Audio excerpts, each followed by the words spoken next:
333!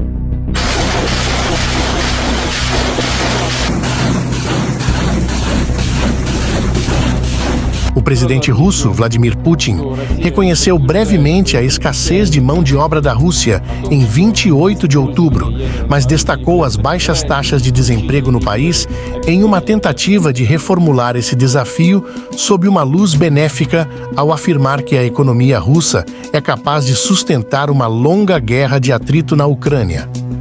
De fato, as taxas de avanços russos na Ucrânia aumentou nas últimas semanas, mas na ótica do conflito como um todo, permanece lenta e consistente com a guerra posicional, e não com manobras mecanizadas rápidas, como provavelmente Moscou gostaria que fosse, o que deixa claro como os avanços russos estão estagnados após mais de 2 anos e meio de guerra.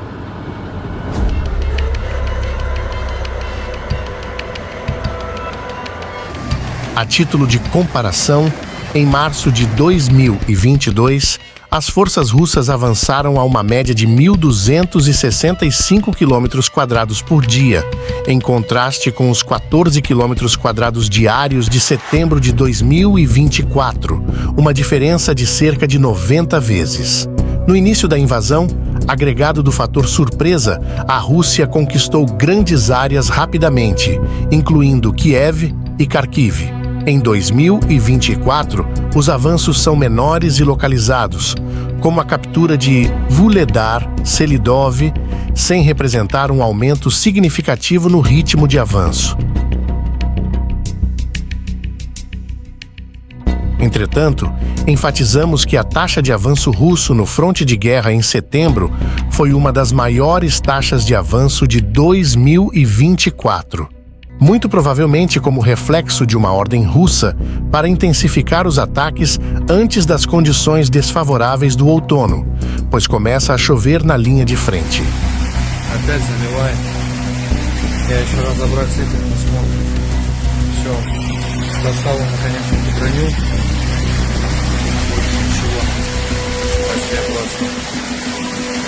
Por outro lado, Kiev afirma que a linha de frente permanece amplamente estável, apesar dos ucranianos terem tomado alguns fortes golpes em sua linha de defesa em Donetsk e em pontos localizados de Luhansk.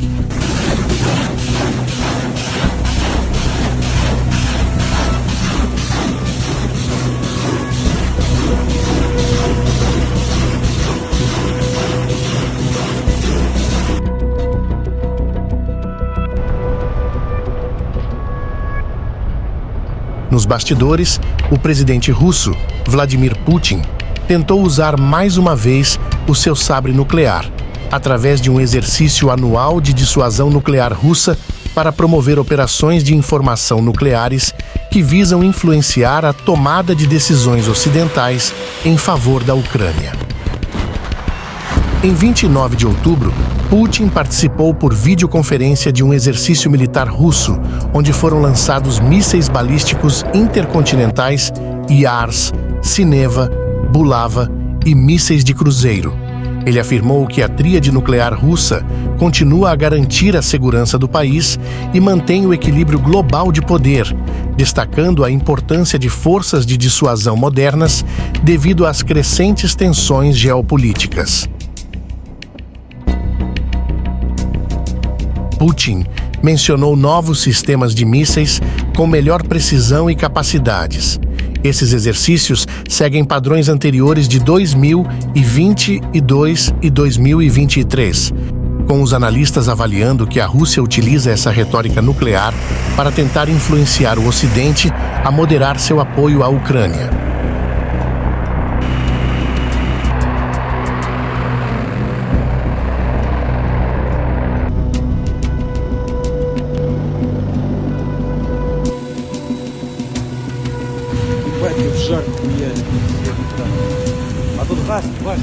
Na retaguarda de Moscou, as forças ucranianas realizaram novos ataques de drones contra destilarias russas entre 27 e 28 de outubro, supostamente para reduzir as capacidades da aviação russa. O governador de Voronezh relatou danos em 2 empresas industriais devido à queda de destroços de drones. Imagens geolocalizadas confirmaram um incêndio em Krasnoye, onde a destilaria Ethanol Spirit foi atingida. Segundo Andriy Kovalenko, as destilarias russas produzem combustível essencial para a aviação, e os ataques visam enfraquecer essas capacidades. Esses ataques seguem uma série semelhante ocorrida em 21 e 22 de outubro contra destilarias no Oblast de Tula.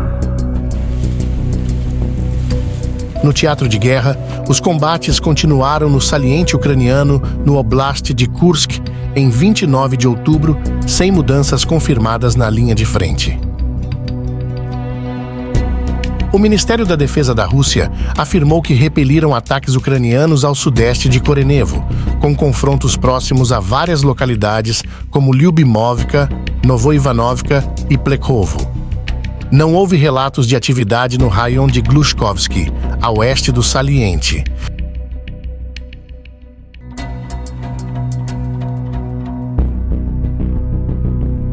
No mesmo dia, Ramzan Kadyrov informou sobre um ataque de drone contra um prédio vazio na Universidade Russa Spetsnaz, na Chechênia, sem atribuir o ataque às forças ucranianas, e as autoridades chechenas estão investigando o incidente.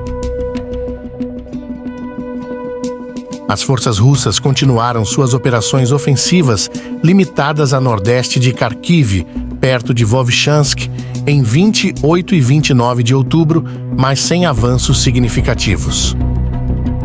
Um porta-voz da Brigada Ucraniana relatou que a Rússia está enviando recrutas mal treinados para a região.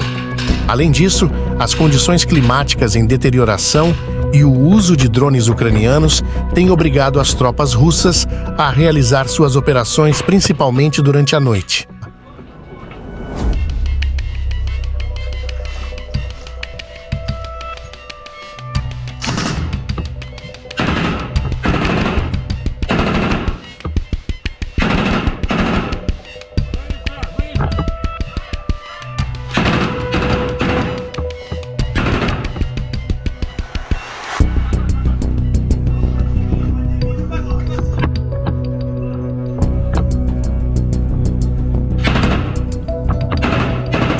As forças russas avançaram a sudeste de Kupiansk e a oeste de Svatov, continuando operações ofensivas ao longo da linha Kupiansk-Svatov-Kremina, em 29 de outubro.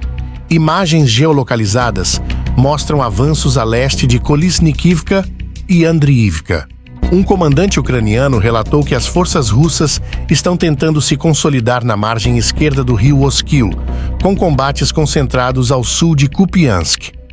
Fontes russas afirmam que as tropas estão a 1,5 a 5 quilômetros de Kupiansk e avançando perto de Terny. Além disso, o chefe de ocupação de Kharkiv alegou que as autoridades ucranianas estão deixando Kupiansk. Fontes russas relataram um ataque ucraniano com mísseis, possivelmente Storm Shadow ou ATACMS, contra prédios residenciais em Luhansk, levando à evacuação da zona industrial local. Não há confirmação ucraniana sobre o ataque até o momento. As forças russas continuaram as operações ofensivas perto de Siversk em 29 de outubro, atacando em várias direções, incluindo Bilohorivka, Verkhnokamiansk, Ivanodarivka e Svanivka, sem mudanças confirmadas na linha de frente. Além disso, as forças russas mantiveram operações ofensivas perto de Chassiv Yar e ao sul em Stupotki nos dias 28 e 29 de outubro, também sem avanços significativos confirmados. As forças ucranianas recuperaram recentemente posições perdidas em Toretsk, em meio às operações ofensivas russas em 29 de outubro. Imagens geolocalizadas mostram que os ucranianos retomaram posições ao longo da Chervony Lane, no centro de Toretsk. As forças russas atacaram a área de Toretsk e ao oeste, perto de Sherbinivka, nos dias 28 e 29 de outubro. Elementos do 56º Batalhão de Propósito Especial da Rússia estão operando nas proximidades de New York, ao sul de Toretsk. As forças russas avançaram recentemente a sudeste de Pokrovsk, com operações ofensivas contínuas na área em 29 de outubro. Imagens geolocalizadas confirmam avanços russos no oeste e centro de Selidov, além de Novodmitrivka, ao sudeste de Pokrovsk. O Ministério da Defesa russo alegou a captura de Hirnik e Selidov por várias brigadas de fuzileiros motorizados. Porém, fontes russas indicam que pequenos grupos ucranianos continuam operando no oeste de Selidov. As forças russas também realizaram operações ofensivas perto de Zoriane, Kurakivka e outras localidades nos dias 20, 8 e 29 de outubro. Um oficial ucraniano relatou que o clima chuvoso está reduzindo a atividade de drones russos. As forças russas avançaram recentemente a leste de Kurakhove, realizando um ataque mecanizado com 3 tanques e um veículo de desminagem. O Ministério da Defesa russo afirmou que capturaram Katerinivka, mas relatos indicam que os combates continuam na área e a ocupação total do local não está confirmada. Embora as forças ucranianas tenham tentado contra-atacar perto de Kurakhove, não tiveram sucesso. Além disso, as forças russas avançaram perto de Vuhledar, a noroeste de Bohoyavlenka e Yasna Poliana, com reivindicações de captura de Bohoyavlenka e avanço em outras áreas como Shakhtarsk e Novoukrayinka, embora essas alegações ainda não tenham sido totalmente verificadas. As operações continuam com o envolvimento de unidades russas especializadas, como a 5ª Brigada de Tanques e a 40ª Brigada de Infantaria Naval. As forças russas continuaram seus ataques terrestres no oeste do Oblast de Zaporíjia em 29 de outubro, mas não houve avanços confirmados. Fontes russas alegaram que suas tropas romperam as defesas ucranianas ao norte de Robotyne e avançaram em direção a Novodanilivka e Malatokmatka, mas isso ainda não foi verificado de forma independente.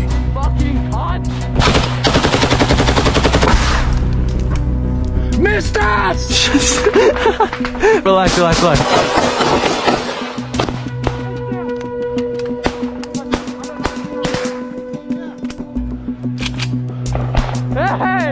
Na noite de 28 para 29 de outubro, as forças russas lançaram um ataque complexo com drones e mísseis balísticos contra a Ucrânia. Um míssil balístico Iskander-M foi disparado da Crimeia em direção a Kryvyi Rih, enquanto 48 drones, incluindo Shaheds, foram lançados das regiões de Oriol e Kursk. A Força Aérea Ucraniana informou que abateu 26 drones em várias regiões. Drones russos danificaram infraestrutura civil em Kiev, enquanto o Iskander-M causou danos residenciais em Kryvyi Rih, ferindo 11 pessoas e matando uma. Em Kharkiv, um ataque com um míssil Gromé tirou a vida de 4 cidadãos e danificou infraestrutura civil.